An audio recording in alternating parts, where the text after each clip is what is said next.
Hello, everyone. Thank you for joining today's CMS MVP Development Maintenance webinar. This presentation will be followed by a Q&A session where attendees will have the opportunity to ask questions. You can either submit written questions via the Q&A box, or you can raise your hand to ask a question via the webinar audio. CMS subject matter experts will address as many questions as time allows. To note, a recording of this webinar and accompanying slides will be shared online on the Quality Payment Program webinar library in the coming weeks. Now I'll turn it over to Katie Moore at CMS to begin. Katie? Great. Thanks, Hallie. Good afternoon and good morning for if we have any West Coast folks on with us today. But thank you all so much for joining today. We know it's a really busy time of year for everyone. So we appreciate you being interested in MIPS value pathways or MVPs and how we develop and maintain MVPs. So really appreciate you participating today and look forward to discussion. Next slide, please. And we can go one more. So I'm just going to cover a couple high-level overview slides before we get into a lot more of the details most folks on the call probably looking for.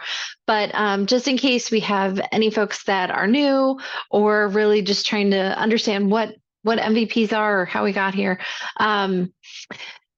I first want to encourage everyone to check out our website, so qpp.cms.gov, and we have an entire MVP section of the website that can explain in greater detail all of our MIPS policies and what MVPs are available right now, and then how you can get involved with us in developing. So we'll go over a lot of that today, but a great resource there, as well as if you're looking to participate that way, there are some other resources there and tools. So encourage you to check that out. So just quick overview. So since the inception of the Quality Payment Program in 2017, we are continuously looking at ways to improve the program. So again, our two participation tracks, the Merit-Based Incentive Payment System, MIPS, which we're going to be talking about today, and then just the other participation track, our Advanced Alternative Payment Model, or APMs participation track. And what we're really looking as we're continuing to improve QPP as a whole, we've been taking steps to really acknowledge the differences and variations in clinician practices and different clinician types. To do that, we're continuing to refine our program requirements, respond to feedback that we've heard from across the board from our healthcare community, but really through we have a lot of different feedback channels. So mainly is our regulations and our rules to our formal comment process, but then we also engage throughout the year in forums like this, where we love to hear your thoughts and suggestions for improving our program. So again, thank you for giving us your time and thoughts today. We're also always looking for ways that we can reduce reporting burden where it makes sense. And then ultimately really encouraging that meaningful participation. So we're looking, which is why we're moving towards MVPs to really make sure that how clinicians are participating in the program is meaningful for them and their patients. And then ultimately the goal of improving patient outcomes, ensuring that Medicare beneficiaries are as healthy as possible. So MVPs is really one of the ways you can meet your reporting requirements for MIPS. Each MVP includes a subset of measures and activities, and these are, as always, established through a rulemaking process, and they're related to either specific specialty or medical condition. And this move to MVPs and this transition that we're continuing to go through really honors our commitment to keeping the patient at the center of our work. And that's really, really our goal as we're moving towards this new way of reporting. We plan to sunset traditional MIPS. We'll go through We haven't, through rulemaking process, to do that at a future date. We can go to the next slide. Great, thanks. So this slide really highlights that progression of MVP development and is our timeline for eventually transitioning from what we refer to as traditional MIPS, which is how the program was originally designed, to MVPs. So currently, clinicians have 3 reporting options. They have traditional MIPS, MVPs, and the APM Performance Pathway, or APP. And then, as you'll see here on the graphic, that's starting in 2026, any multi-specialty group that intends to report MVPs will be required to report as a subgroup or individuals. And then, as I said before, we do plan to end traditional MIPS at some point in the future. We haven't proposed a date for that yet, but we will do so at a future date.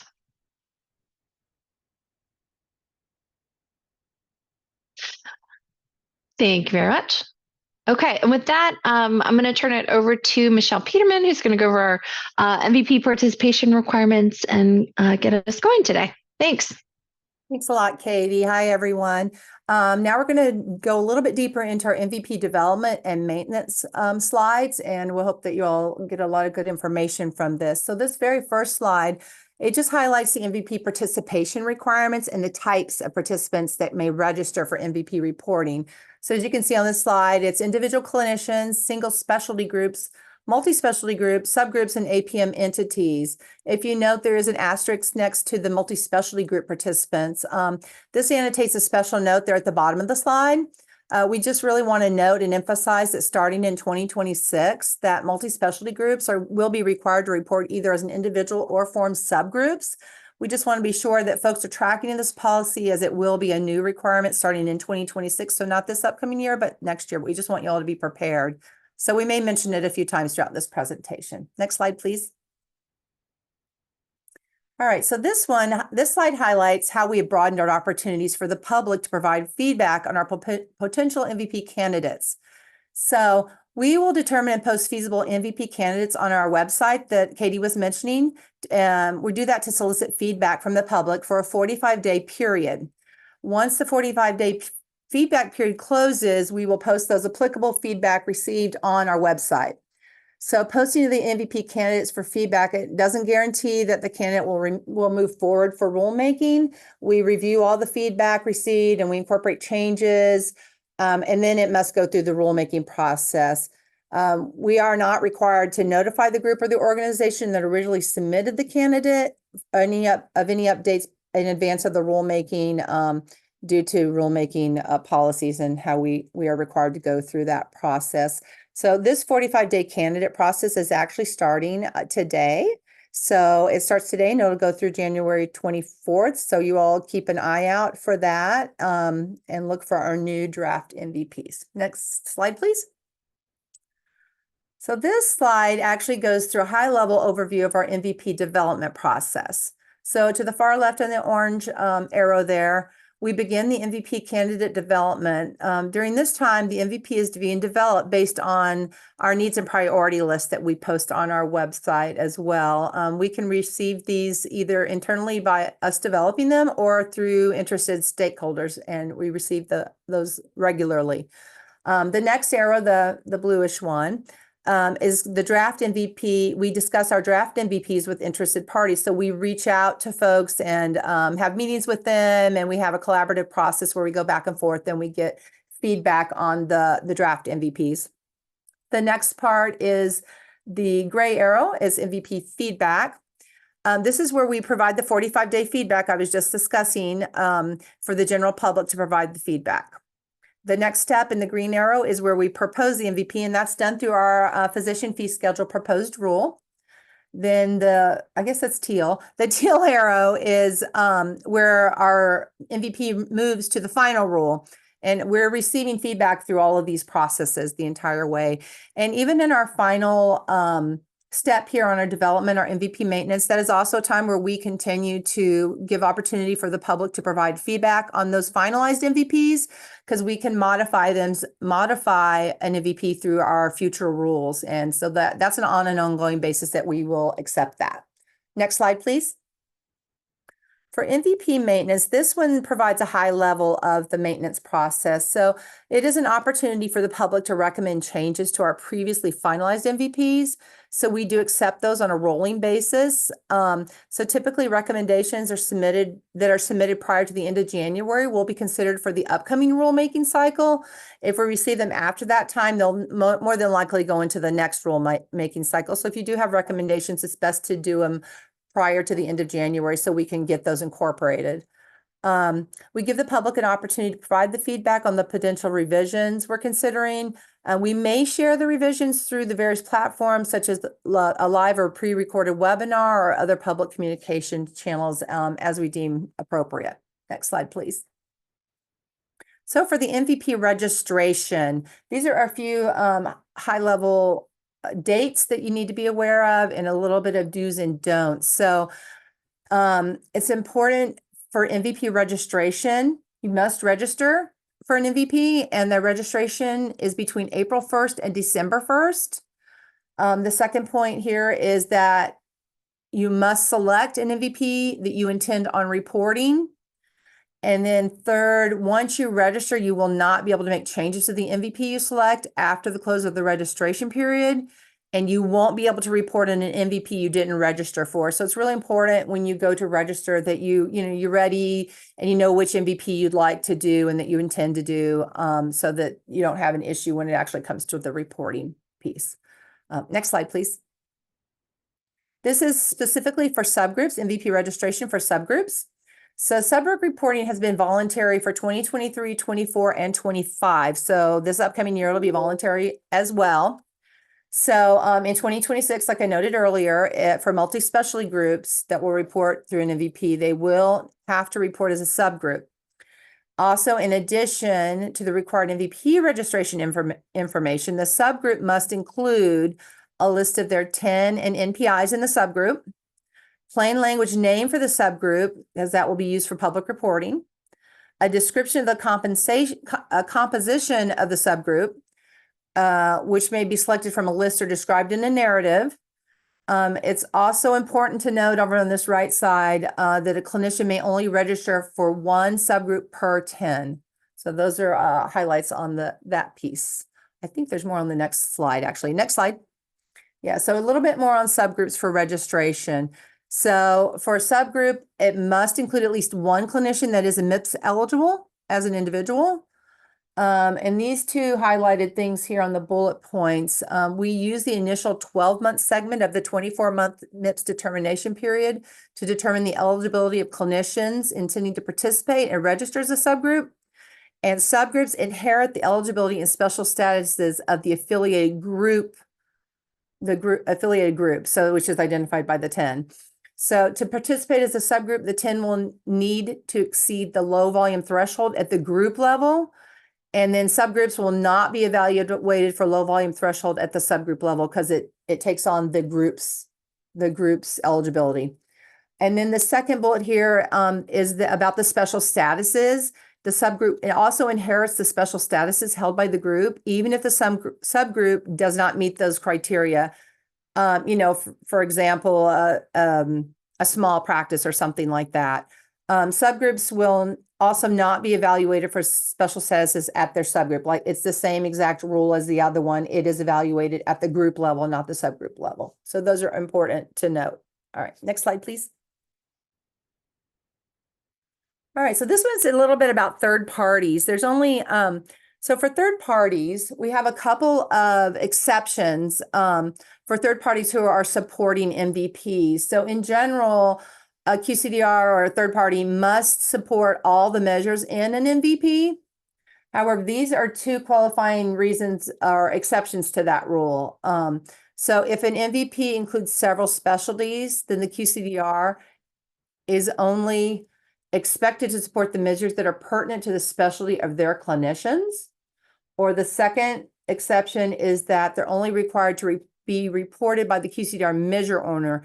In instances where a QCDR does not own the QCDR measure in the MVP, the QCDR can only support the QCDR measures if they have the appropriate permissions. Next slide, please.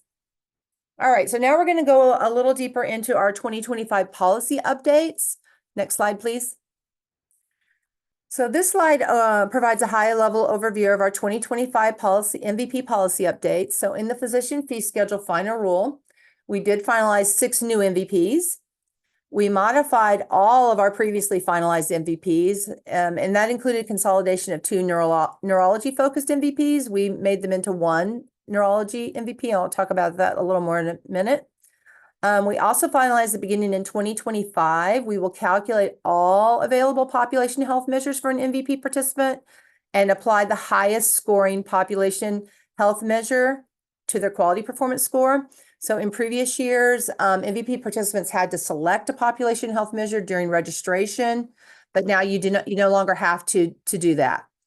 And then lastly, we removed the weighting from all improvement activities.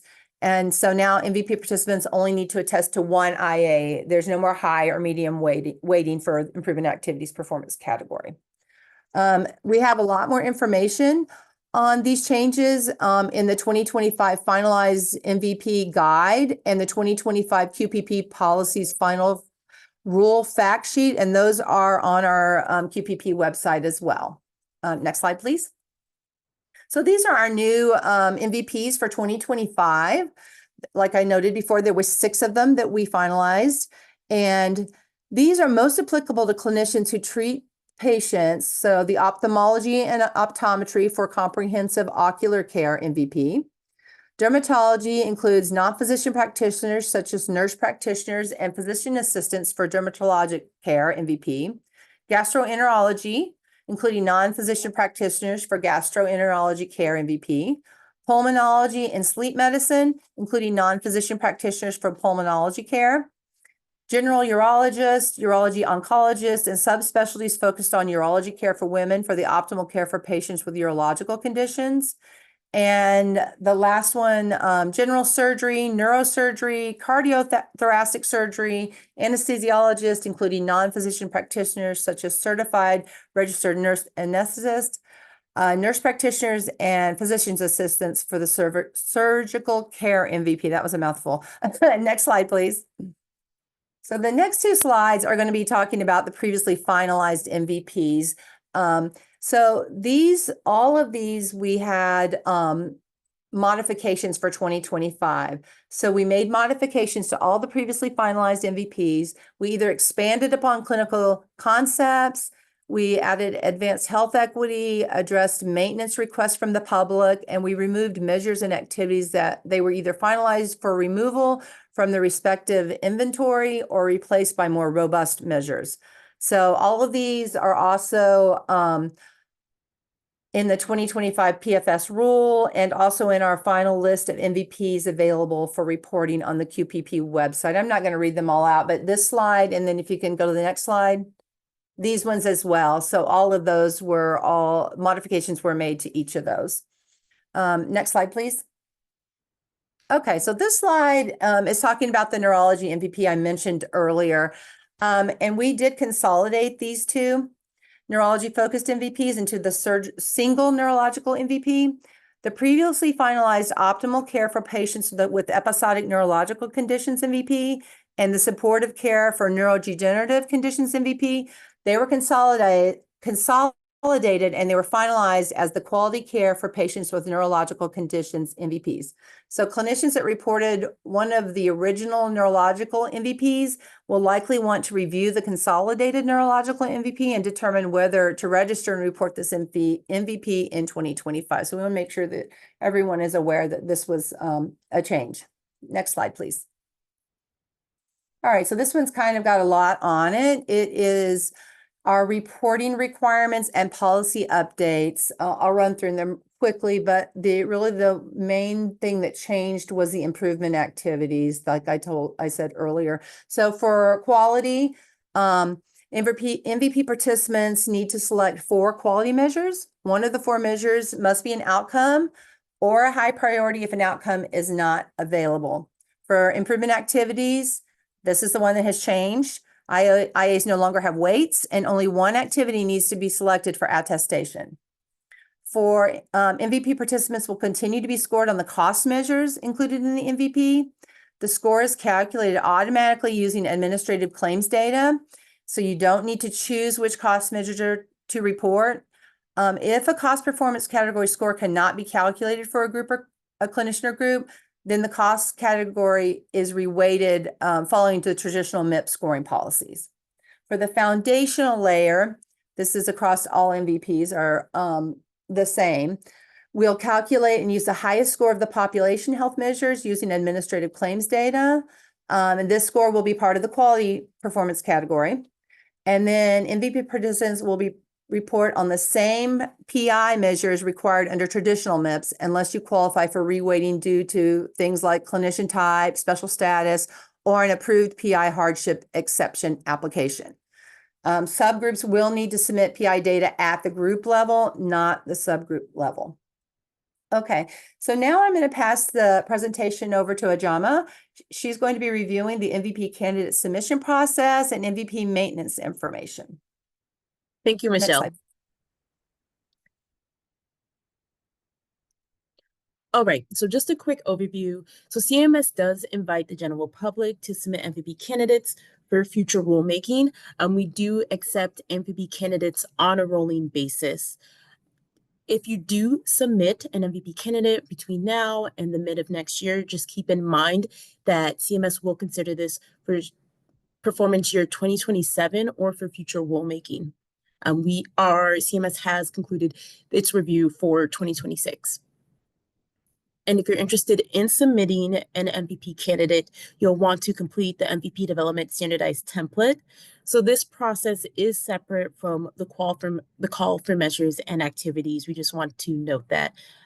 So when you're submitting an MVP candidate, it is a completely different process. So we are committed to working closely with you, clinicians, patients, specialty societies, and third parties to establish MVPs that support meaningful measurement of specialties, medical conditions, public health priority that are meaningful to our patients. So it is critical. We do need your help. It is critical to ensure that MVPs align with the critical needs and practical considerations for a given specialty or medical condition. Next slide, please. If you're thinking of submitting an MVP candidate, one thing that you may want to look at is the 2025 MVP needs and priorities. We do encourage those that are interested in submitting an MVP candidate to review this. So this does show and cover specialties or clinical topics that do have gaps, that either don't have an MVP or they're under MVPs with limited coverage. So we do encourage stakeholders to look at the list, and if applicable to you, see how you can help and submit either measures, quality measures, cost measures, or improvement activities to help develop MVPs for these areas. And the needs and priorities document is available on the QPP website. Next slide. So some general guidance to keep in mind when submitting an MVP candidate is that we want the candidate to consist of limited, connected, and complementary sets of measures and activities that are meaningful to clinicians. We also want to include measures and activities that result in comparative performance data. So we want it to be valuable to patients and caregivers so that caregivers can evaluate their clinical performance against similar clinician data, and then also for patients so that they can make accurate and the best decision regarding their patient care. We also want the MVP candidate to promote subgroup reporting that's comprehensive and reflective of the services provided by multi-specialty groups. We also want to include measures selected using the meaningful measures approach wherever possible and to include the patient voice. We also want to reduce the barriers to the alternative payment model. So that's by including measures that are part of APMs to help with that transition. And then we also would like MVP candidates to support in the transition to digital quality measures. So wherever possible, if you can include them in MVP candidates, that is what CMS would be looking for in regards to guidance. And then you can review additional guidance on the MVP candidate and development and submissions website, or download the MIPS Value Pathways Development Resource zip that includes this information. Next slide. So now we're going to move over to talking about guidance for the specific measures and improvement activity areas. So when we look at quality measures, you should consider whether the quality measures are applicable to the MVP topic. So you'll want to note the clinician types that are available for a measure, whether the measure is just applicable for one collection type versus multiple collection types. If possible, you want to include QCDR measures that meet all requirements for inclusion. So the current MIPS quality measures and QCDR measured inventory includes both cross-cutting and specialty-specific measures. So when you are developing an MVP, consider whether your MVP has multiple cross-cutting measures, whether it's only specialty-specific, or whether it has a nice mix of both. And so you can review the MIPS quality measures list and the QCDR measures list on the QPP website. Next slide, please. Next, it will go over the improvement activity guidance. So we would like an MVP candidate to prioritize activities that best drive the quality of performance addressed in each MVP topic. We also want you to include improvement activities that complement or supplement quality measures versus being a duplicate or covering the same issues or same topics as the quality measures included in the MVP. And then lastly, we also want to promote the inclusion of health equity focused improvement activities. So if you want to review the current improvement activity list, you can again check the QPP resource website, or again, we encourage you to, if you have new improvement activities that you would like to submit, you can submit that through the call of measures and activities. Next slide. Next, we'll cover cost measure guidance. So each MVP has to include at least one cost measure to be considered for rulemaking. When you're looking at the cost measures, there are episode-based cost measures and population-based measures. So just a quick overview, there are 4 types of episode-based cost measures. The first is a procedural episode-based cost measure, which applies to clinicians that perform procedures of a defined purpose or type, such as orthopedic surgeons. We also have acute episode-based cost measures, which covers clinicians that provide care for a specific acute condition that requires a hospital stay. So that would apply to clinicians such as hospitalists.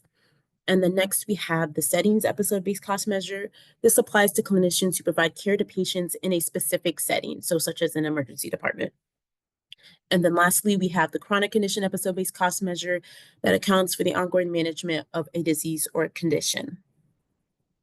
We also have 2 population-based cost measures. So that's the Medicare spending per beneficiary cost measure that assesses an episode of care around a patient's admission into an inpatient hospital.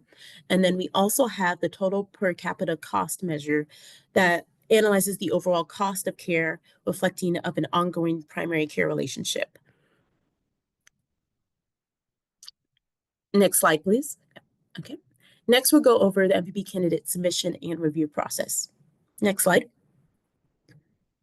So as I previously mentioned, anyone that's interested in submitting an MVP candidate needs to complete the MVP development standardized template. So that is available on the QPP website. So we want to ensure that each MVP candidate includes measures and activities across quality, cost, and improvement activities performance categories. And then each MVP will also include the same foundational layer that includes the entire set of promoting interoperability measures and 2 population health measures as listed. And so this will be the same for all MVPs. There will be no edit or additions that you need to make to the foundational layer. Next slide. Okay, and going into more detail on the template, so there are various tables in this template. So if you want to submit an MVP candidate, you only need to complete Table 1 and Table 2A.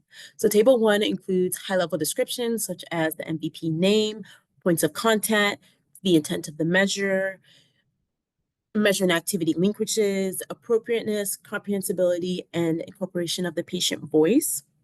And in Table 2, that's where you'll want to list all the measures and improvement activities that you want to include in your MVP candidate submission. So the table below shows what information you'll need to provide for each type of measure and improvement activity. So for instance, for quality measure, you'll want to include the measure ID, the CBE if applicable, measure title, the different collection types, and then also rationale for inclusion. So tables 2B and 2C are pre-filled. That's the foundational measures. And you don't need to make any edits or updates to these tables. They will already be completed. Next slide. So once you submit an MVP candidate, CMS will conduct an internal review of each candidate and reach out only if there's any questions, if we need any additional answers or questions as necessary. If CMS determines that a meeting is needed, we will reach out in an iterative dialogue with the MVP submitter. And keep in mind that if the MVP candidate you submitted is applicable to other groups, or if there's two state medical societies that are submitting similar MVPs, we will encourage collaboration on an MVP candidate to make sure it meets the clinician needs of all groups and their patient population. Next slide, please. Okay, so the 2026, this is just a note that the 2026 MVP candidates are now currently available on the QPP website to review for a 45-day period. So anyone that is interested in reviewing the MVP candidates, and if you have any recommendations or feedback, you can submit it to the PIMS MVP support mailbox for CMS consideration. And this process only applies to the new MVPs. Feedback for previously finalized MVPs is reserved for the MVP maintenance process, which I'll go into more detail later on in the slide. Next slide, please. So when considering MVP feedback, CMS will display the feedback received on the MVP candidates on the QPP website for 45, following the close of the 45-day candidate period. So CMS will also review and determine whether to incorporate recommendations into an MVP candidate before proposing it in rulemaking. So it is possible that not all MVP candidates will be proposed. So just want to keep that in mind. And then the three things that CMS won't do is they won't post the feedback that is considered unrelated to the MVP candidate. So if you provide a general comment, or let's say a comment to a previously finalized MVP, something that's unrelated, it won't be posted on the QPP website. CMS also won't respond directly to any feedback received. Again, you will be made aware of the MVP candidates once through rulemaking. And then the last thing is CMS will also not consult with the group or organization that submitted the MVP in advance of rulemaking. All right, next slide, please. So these are the 6 MVP candidates that are available for review and for you to submit recommendations on. So if any of these areas are applicable to you, interventional radiology, diagnostic radiology, neuropsychology, podiatry, pathology, or vascular surgery, we encourage you to go on the QPP website, review the MVP candidates, and submit any feedback as necessary. Next slide, please. So in regards to next steps, so once the MVP feedback process has concluded, we will now move on to the rulemaking process. So CMS will carefully review and identify which of the MVP candidates to propose through the physician fee schedule, the notice of proposed rulemaking. And then CMS will only indicate which MVPs move forward through the final rule. So again, you want to keep a lookout for when the notice of proposed rulemaking comes out to be able to provide feedback on any of the MVPs. And while the goal is for this to be a collaborative process with CMS, however, CMS will make any final determinations about MVPs. Next slide, please. So moving on to MVP maintenance. Next slide. So if you're interested in leaving any feedback on any of the previously finalized MVPs, you can through the MVP maintenance process. We do accept recommendations on a rolling basis. So again, any recommendations that you do have, you can submit them through, you can send them via email to the PIMS MVP support mailbox. We do encourage you to break it down by performance category. So if you see the image to the right, we would like you to include the MVP title along with a description of the recommended changes by performance category. You can also review the MVP maintenance process PDF that is available on the QPP website for more information on how to submit an MVP maintenance recommendation. Next slide, please. So what happens after you submit maintenance feedback? So CMS will evaluate the recommendations submitted to the PIMS MVP support mailbox and determine if it's appropriate and determine whether the feedback is appropriate and aligned with the broader vision of the MVP. So once CMS reviews the feedback, they will determine again whether or not to share the recommendation via various platforms, either through a live webinar, maybe a previously recorded webinar, or other communication channels. So CMS will not communicate with the general public about whether the recommendations were accepted outside of rulemaking. And so again, this is a plug to again look at the proposed rule when it comes out. We do encourage anyone interested, anyone that has any previously finalized MVPs that they're interested in or any of the new MVPs to review the proposed rule when it comes out. Next slide, please. And so the MVP maintenance is only reserved for changes that you want to make to MVP, such as adding or removing a measure.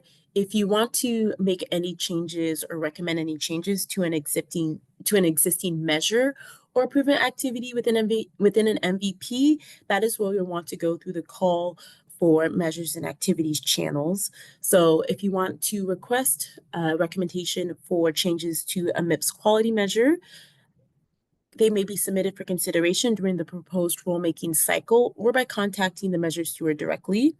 And then if you want to make changes to the existing improvement activities or cost measures, they may be submitted through the call for measures and activities. And so any changes to the specific measures or improvement activities by itself will also be reflected in the MVP. Next slide, please. All right, and I will hand it over for help and support. Thank you. Now we will share some helpful links and resources to learn more about MVPs.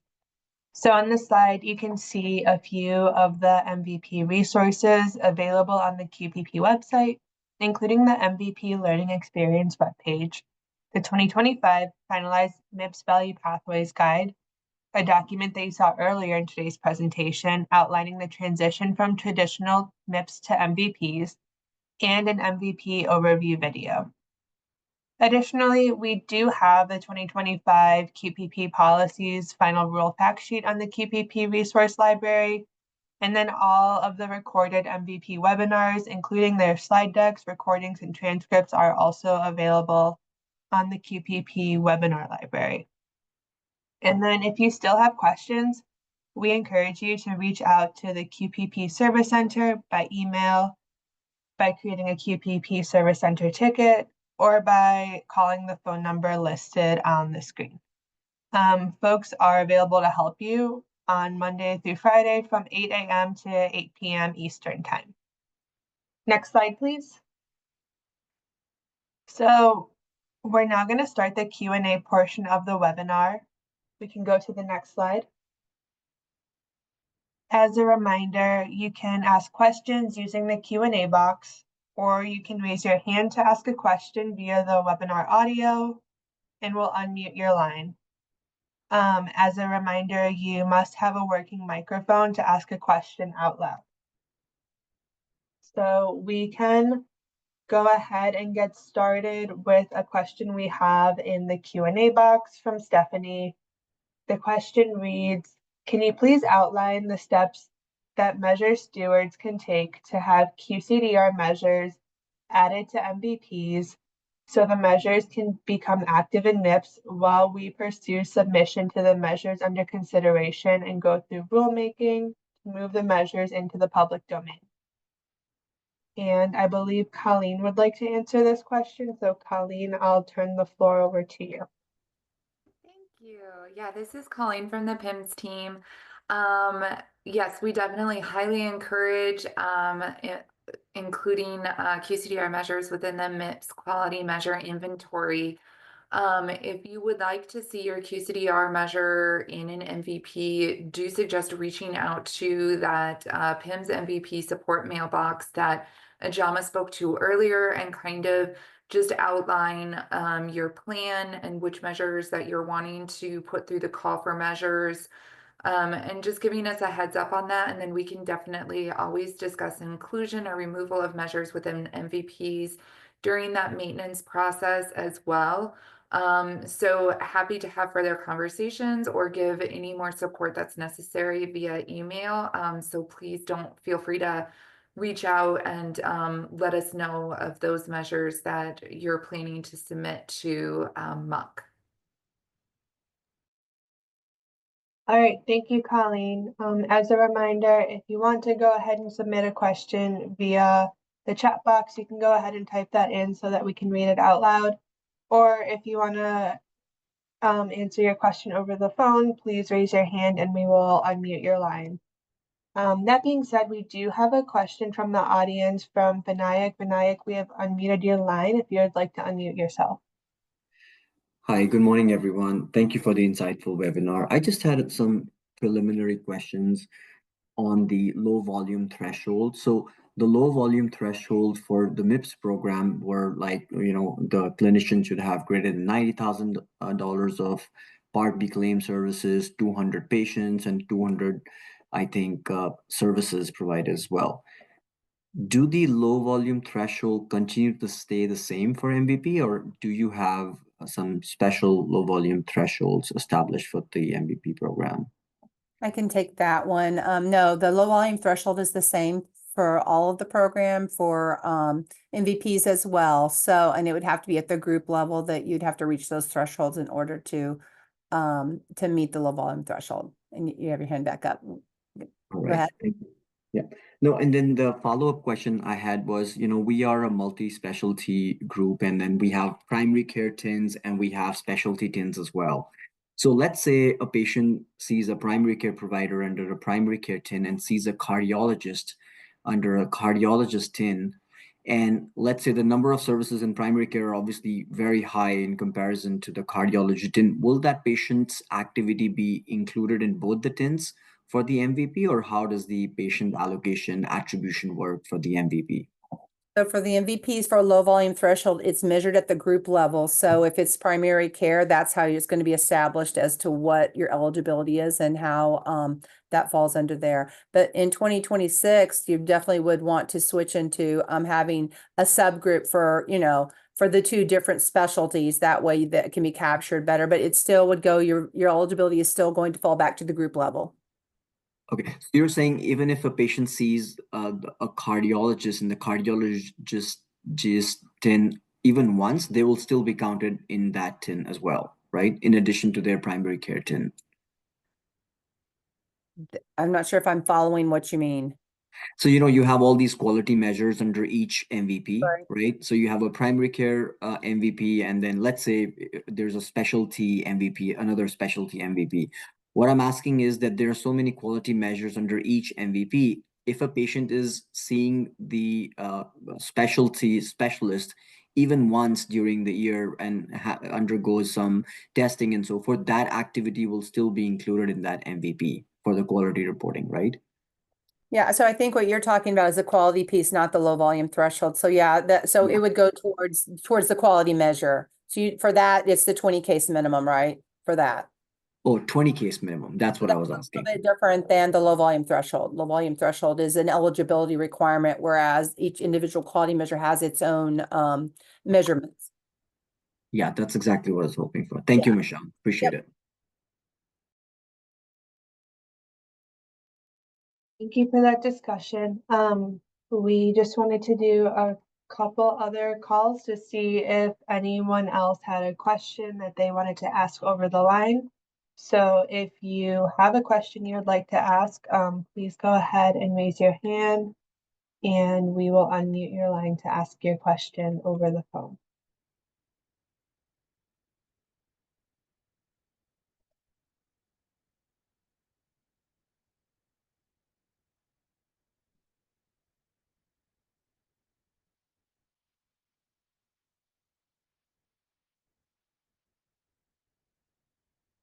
All right, it looks like we have a question on the line from Beth. Beth, we have unmuted your line if you would like to unmute yourself.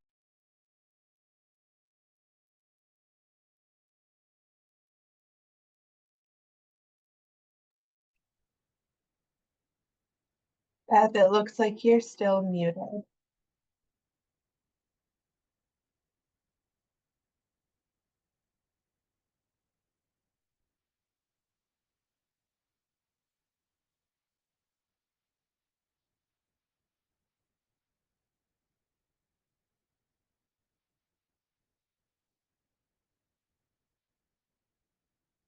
Beth, we're gonna do one final call. Oh, it looks like you just said you can't use your microphone. All right, thank you. So if anyone else has a question they would like to ask, please go ahead and raise your hand so we can unmute your line. Or if you want to type your answer into the Q&A box, we are happy to answer it that way. As a reminder, you must have a working mic to ask a question via the audio.